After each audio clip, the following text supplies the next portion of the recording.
The kitchen still smelled like Sunday pot roast, but the familiar comfort of family dinner had turned sour.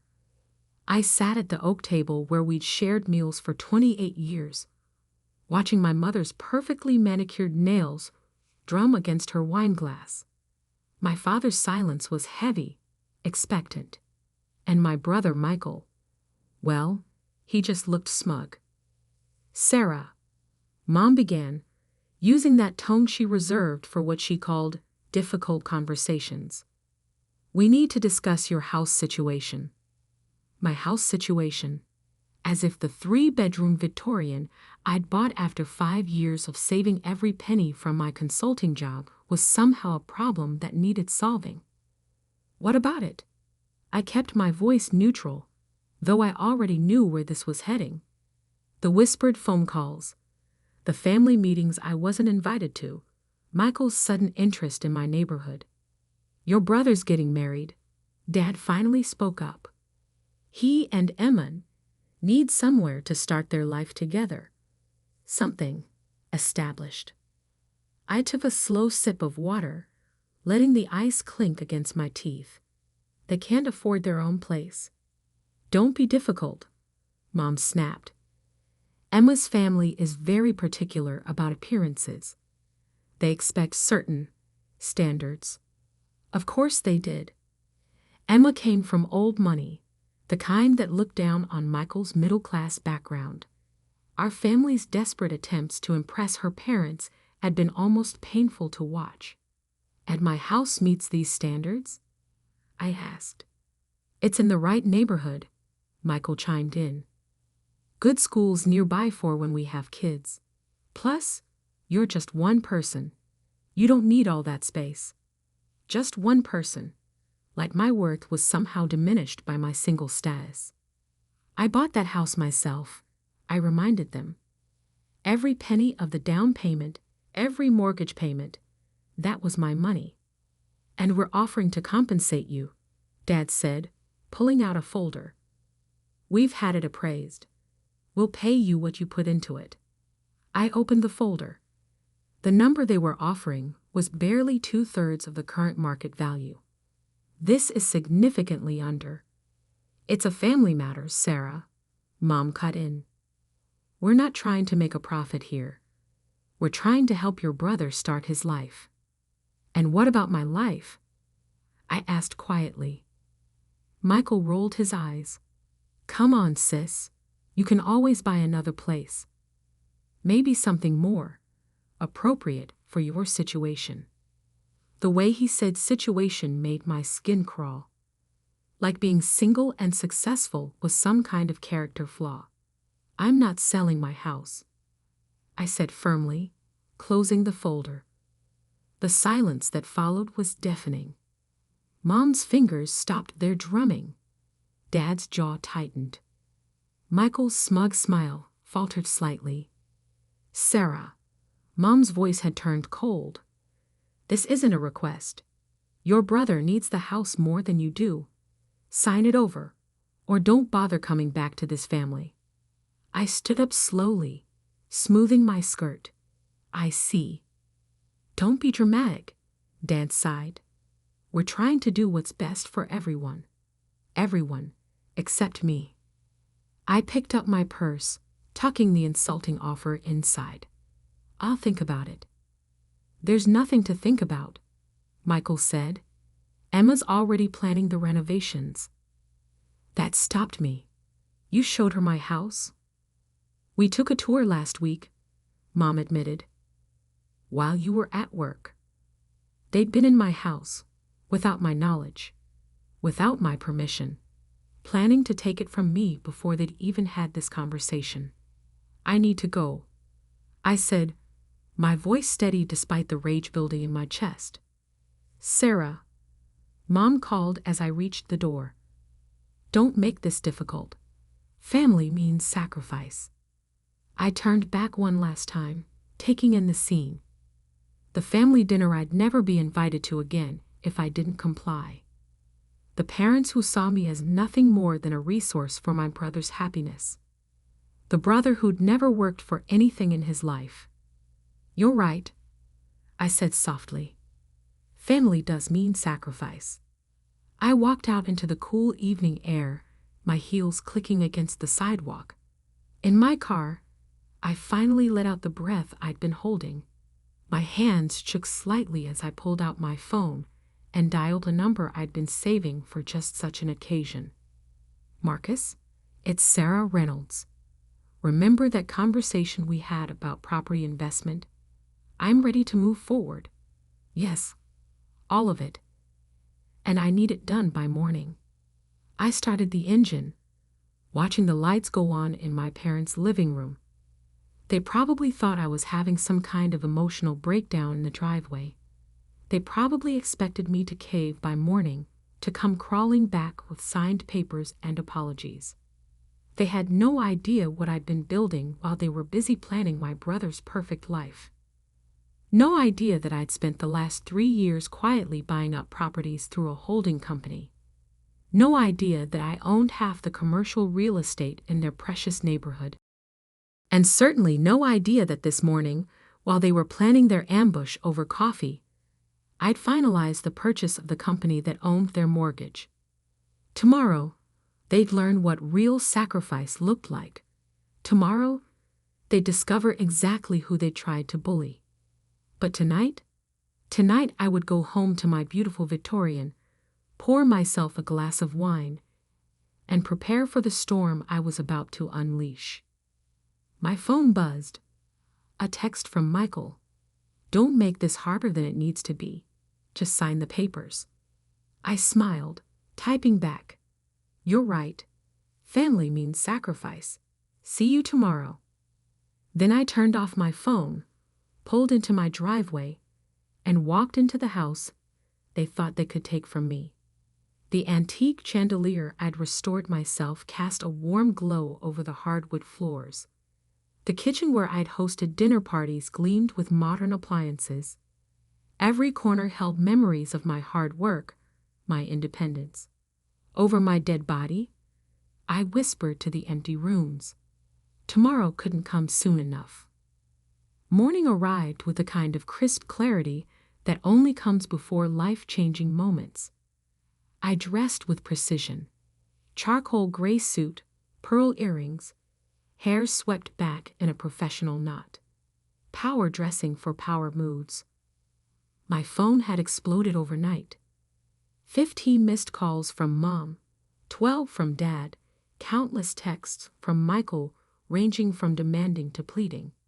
I ignored them all as I made coffee in my soon-to-be infamous kitchen. At exactly 8:30 a.m., my doorbell rang. Right on time, I murmured, opening the door to find Marcus waiting with a leather briefcase. Everything's ready, he said, following me to the dining room. The paperwork was filed first thing this morning. You now officially own Highland Property Management. I smiled, spreading the documents across my antique table. And the notices? Being delivered as we speak. He checked his watch. Should hit your parents' mailbox in about 10 minutes. As if on cue, my phone buzzed again. Michael calling for the 16th time. I finally answered, putting it on speaker. Sarah, where are you? Mom and Dad are freaking out. We need to finish this house thing today. Actually, I replied calmly, I'm at home, in my house, where I'll be staying. Don't be ridiculous, he snapped. We had a deal. No, Michael, you had a plan. I never agreed to anything. He started to respond, but I heard commotion in the background. Mom's voice, shrill with panic. Michael, get over here now. What's going on? He demanded. Why don't you go find out? I suggested. I have a feeling you'll want to be there for this. I ended the call and turned to Marcus. How long do you think it'll take them to figure it out? He grinned, straightening his tie. Given what's in those notices, about 3 minutes. Right again. My phone exploded with texts. Mom, What a hey you doing? Dad, call me immediately.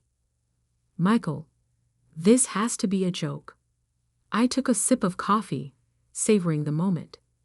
The notices they just received would inform them that Highland Property Management, their property management company, had been acquired by a new owner, that all existing rental agreements were under review, that their monthly rent was being adjusted to reflect current market values. A car screeched into my driveway, Michael's BMW, burning rubber in his haste. He burst through my front door without knocking, waving papers wildly. "What is this?" he demanded, face red with rage. "Our rent just doubled." "The management company." "Highland Property Management," I supplied helpfully. "Yes, I bought it this morning." Surprising how many properties they manage in this neighborhood, including Mom and Dad's house, and your condo. He staggered slightly, falling into a chair. You can't do this." "Actually, I can. Just like you thought you could take my house." I slid a document across the table.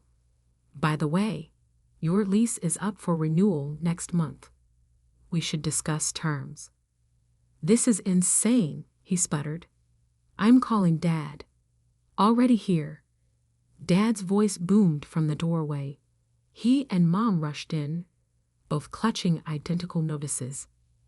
"Sarah Jean Reynolds," Mom started, using my full name like I was still 16. "What do you think you're doing?" I stood slowly, commanding the room. "Making a business decision, just like you taught me family matters should be handled. By becoming our landlord." Dad's voice cracked slightly. "By doubling our rent?" "Market value," I corrected. "The same way you valued my house well below market when you tried to take it." Michael jumped up. "This is blackmail." "No," I said calmly. "This is business." "But since you mentioned it," I nodded to Marcus, who opened his briefcase again. "Let's discuss your renovation plans for my house. The ones you made without my knowledge or consent." Mom's face paled. "How did you?" "I have excellent sources." I spread out photos on the table. Emma and Michael touring my house, measuring rooms, discussing changes with a contractor. Breaking and entering is still illegal, last I checked, even for family. "We had a key," Michael protested. "For emergencies," I reminded him. "Not for planning how to take my property." Dad stepped forward, his businessman mask finally sliding into place. "What do you want?" "Simple." I handed him a new folder. "Inside, you'll find 3 documents. First, a formal acknowledgement that my house is not up for discussion. Ever. Second, new lease agreements for all your properties at current market rates. And third, a family contract establishing clear boundaries about financial decisions. And if we refuse." Mom's voice was ice cold. I smiled. "Then you'll need to find new places to live. I hear the next neighborhood over is lovely, though it might not meet Emma's family's standards." Michael lunged forward, but Marcus stepped smoothly between us. "I wouldn't," he advised quietly. "Assault charges would look bad on those country club applications." The room fell silent except for the ticking of the grandfather clock, another piece they'd probably planned to claim for Michael's new life. "You're destroying this family," Mom whispered. "No," I corrected. "I'm teaching it about consequences and respect. Sign the papers, and we can all move forward. Refuse, and you can start packing." Dad picked up a pen, his hand shaking slightly. "We don't have a choice, do we?" "There's always a choice," I said softly. "Just like I had a choice last night when you tried to bully me out of my home. I chose to fight back." One by one they signed. Michael laughed, his signature an angry scrawl across the paper. "Get out," I said quietly. "All of you. And don't ever try to take what's mine again." They left in silence, the weight of their defeat heavy in the air. As the door closed behind them, Marcus whistled low. "Remind me never to cross you," he said, gathering the signed papers. I sank into my favorite armchair, the one Emma had planned to throw out during her renovations. They never saw me coming. What now? I looked around my beautiful home, my hard-earned, fiercely protected sanctuary. Now we wait for phase 2, because this wasn't just about keeping my house. This was about teaching them a lesson they'd never forget, and it was far from over. The fallout was spectacular and immediate. Within hours, the family grapevine was buzzing. Aunt Patricia called to express her concern about my mental state. Cousin Jennifer posted a vague Facebook status about greed destroying families. Emma's mother apparently had a fainting spell when she learned her future daughter-in-law would be living in a common rental. I ignored them all, focusing instead on the next phase of my plan. A week after the confrontation, I sat in my home office reviewing documents when my assistant, Kate, knocked. "The audit reports are in," she announced, placing a thick folder on my desk. "You're going to want to see this." I opened the folder, scanning the contents. Everything I'd suspected about my family's financial dealings was there in black and white. Years of tax discrepancies, questionable property transfers, and most importantly, evidence that my parents had been skimming from my trust fund, the one my grandmother had left specifically to me, for years to support Michael's failing business ventures. "How our lawyers verified everything?" I asked. Kate nodded, triple-checked. "It's all admissible." I leaned back, letting the implications sink in. "Schedule a family meeting. Tomorrow night. Here. All of them. Every last one." I smiled. Time for the other shoe to drop. The next evening, my living room filled with family members, all trying to mask their discomfort at being in the house they tried to take from me. Mom sat rigid on the edge of the sofa, Dad paced by the fireplace, and Michael slouched in a corner with Emma, who looked like she'd rather be anywhere else. "Thank you all for coming," I began, standing before them. "I know the past week has been challenging. If you called us here to gloat," Michael started. "Actually," I cut him off. "I called you here to discuss Grandma Alina's trust fund." The room temperature seemed to drop 10 degrees. Mom's perfect posture faltered slightly. "That's not up for discussion," Dad said quickly. "Those accounts were settled years ago." "Were they?" I opened my laptop, connecting it to the TV screen. Because according to these audit reports, those accounts were anything but settled.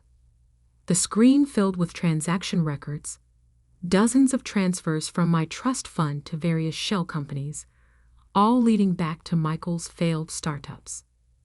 $3 million, I continued calmly. "That's how much you took.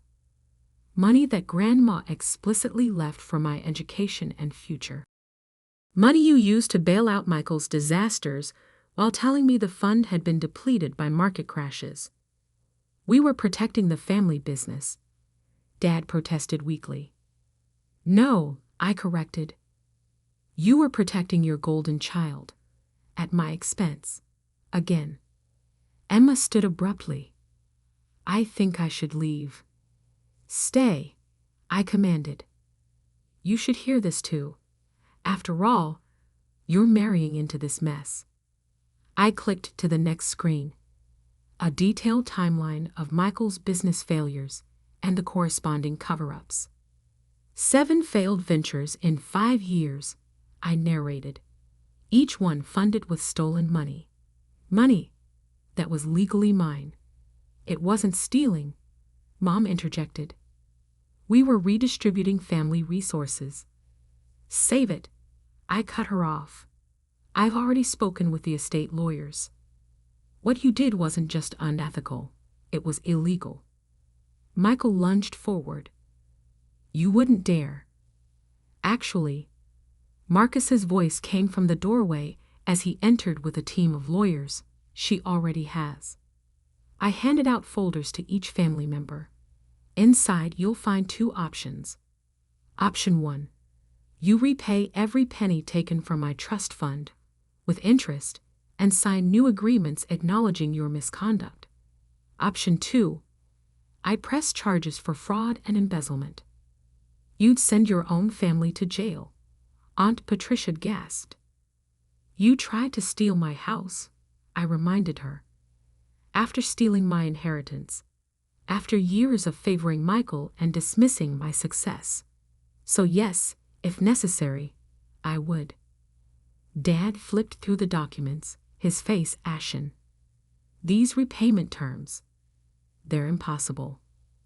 Not impossible, I corrected. Just difficult. Like building a successful business from scratch, while your family undermines you at every turn. I moved to stand by the window, my window, in my house that I'd fought to keep. You have 24 hours to decide. Choose wisely. The next day, one by one, they came back, each signing the repayment agreements with varying degrees of resentment and shame. Michael was last, Emma notably absent. She called off the engagement, he said as he signed. Said she couldn't marry into a family with financial irregularities. Funny how karma works, I replied, not entirely unsympathetically. After they'd all left, I sat in my kitchen, the kitchen they'd tried to give away, and poured a glass of wine. My phone buzzed with a text from Grandma Alina's old lawyer. Your grandmother would be proud. She always said you were the smart one. I smiled, remembering her words before she died. Don't let them dim your light, Sarah. Sometimes the biggest act of love is standing up for yourself. The following months brought changes. Mom and Dad downsized to meet their repayment obligations. Michael actually got a real job. The extended family learned to tread carefully around me, their whispered judgments replaced with reluctant respect. And me. I expanded my property company, launching a program to help single women become homeowners. Named it the Eleanor Reynolds Foundation in honor of the grandmother who'd believed in me when no one else did. 1 year later, I hosted a dinner party in my beautiful Victorian. Not for family, they were still working on understanding boundaries, but for the women in my foundation's program. As I watched them share stories and dreams, I realized something profound. Family isn't just about blood. Sometimes it's about finding people who respect your worth, who celebrate your success instead of trying to steal it. My phone buzzed, Mom asking if I'd join them for Sunday dinner. To try to heal, she wrote. I responded simply, maybe someday, when you're ready to see me as I am, not as who you tried to make me be. Then I turned back to my guests, raising my glass in a toast. To owning your power, I said, and never letting anyone take what's yours. The women cheered, their voices filling my home with the kind of warmth no family dinner had ever provided. Later that night, I stood in my garden, looking up at the house I'd fought so hard to keep. It wasn't just about the property anymore. It was about standing up for yourself, about showing the world and your family that you won't be bullied or diminished. Sometimes the biggest victory isn't in winning the fight, but in choosing to fight at all. And as I watched the sunset from my back porch, my house, my victory, I finally felt at peace. They tried to take everything from me, but in doing so, They'd given me something invaluable, the strength to stand alone.